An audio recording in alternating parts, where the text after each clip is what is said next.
Bonjour. Ça va? On est le 2 septembre. Je vous donne la date. En général, je publie jamais la vidéo le même jour, mais il fait chaud encore. Les enfants sont rentrés à l'école hier. Un vendredi, c'est bizarre, ça rentre à l'école un vendredi, mais bon, bref. Je m'inquiète un peu parce que Corona est vraiment remonté bien au Japon, mais grâce à notre cher Premier ministre, Monsieur Kishida, cher c'est très ironique, c'est un connard, hein? Oups, non c'est vrai, le Japon est en train de faire semblant que le Covid n'existe plus de plus en plus. Les adultes ça va encore, mais les enfants évidemment de moins en moins. Et donc ouais, je m'inquiète un peu. Oui, bon, si vous me regardez depuis la France, vous êtes habitué à faire semblant que le Covid n'existe pas et que les gens sont malades et qu'après ils meurent et personne ne s'en rend compte. Mais au Japon, on n'est pas trop habitué à ça et donc voilà, ça me réjouit pas trop. On va voir. Mes enfants, on verra. Ma fille, ça va, elle porte encore le masque bien. Mon fils, souvent, dès que j'ai le dos tourné, zéro de ses copains le porte. Je peux pas lui reprocher de l'enlever, mais voilà, ça me fait bien chier, ça me stresse bien. Bon, les petits mots gentils. Bon, j'ai tout fait tomber. Laissez-moi les ramasser. Sauf un, ce sera notre mot du jour. Enfin, c'est lui le gagnant. Je regarderai après s'il y en a d'autres. Alors, le dessin du jour, c'est une jeune femme qui est couchée dans l'herbe et... Ah, c'est dans ce sens. Et qui se met la main sur les yeux. Je ne comprends pas trop le concept. Et le petit texte, mes lunettes.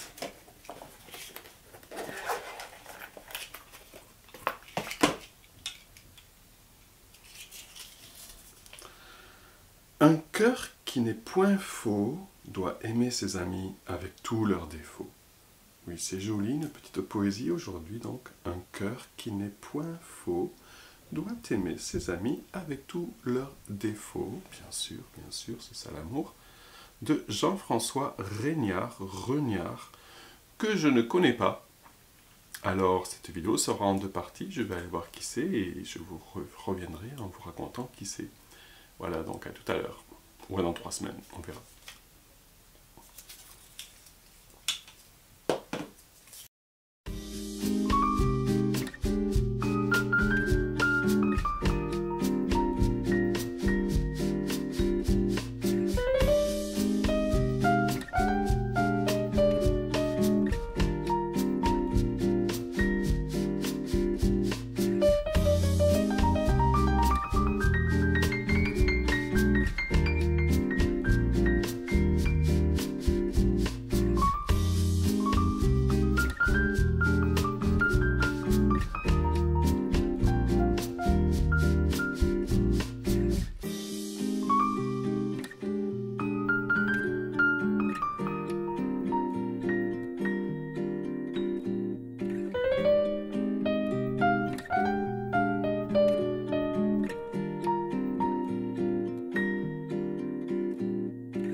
Oui.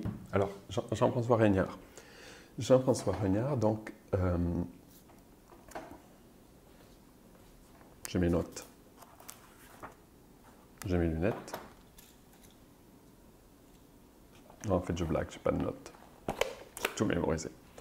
Jean-François Regnard était donc un dramaturge du XVIIe siècle, contemporain de Molière.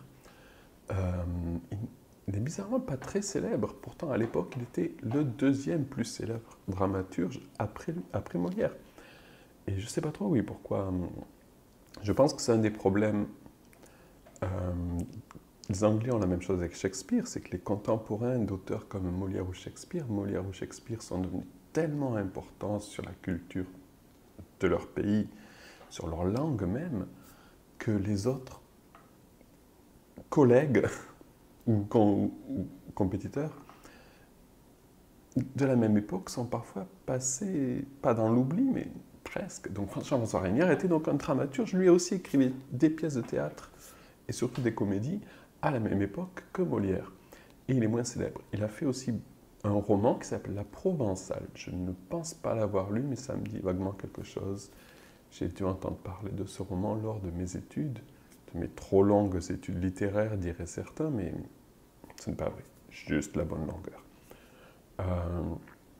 Voilà, il a fait aussi beaucoup de voyages, il lui est arrivé des drôles d'aventures, il s'est fait kidnapper par des pirates à Alger, il est devenu esclave pendant un certain temps, le consul de France à Alger, ouais déjà au XVIIe siècle, il y avait un consul de France à Alger, à Constantinople plutôt, par là quoi, et a dû payer une très forte rançon pour lui acheter sa liberté. Et donc, il a voyagé pas mal. Il a écrit aussi des récits de voyage, je pense. Donc, c'est peut-être pour ça aussi qu'il est moins... Molière était quand même le dramaturge du roi. Ça aide à passer à la postérité. Alors que Rénière, donc, a fait plus de choses différentes. Ça me donne envie d'en savoir un peu plus sur lui. Donc, voilà, un dramaturge aventurier, voyageur, kidnappé, qui a écrit des livres sur la Provençale. Apparemment, c'est autobiographique, en fait. Voilà, voilà. Maintenant, vous savez qui c'est.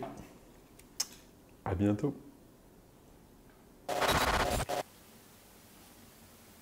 En vitesse.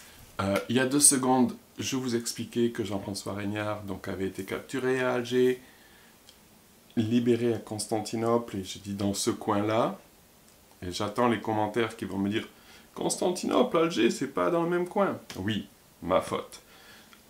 J'ai pensé à Constantine, la ville d'Algérie, quand j'ai dit Constantinople. Mais je ne me suis pas trompé, c'était vraiment à Constantinople. Donc c'est pas Constantine, c'est bien Constantinople, mais bien entendu ce n'est pas dans ce coin-là. Les deux sont assez loin l'un de l'autre.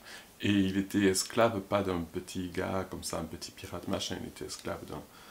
Alors je vais pas dire de quoi parce que je vais encore me tromper, mais pas d'un sultan, d'un truc comme ça, c'était de l'Empire ottoman à l'époque.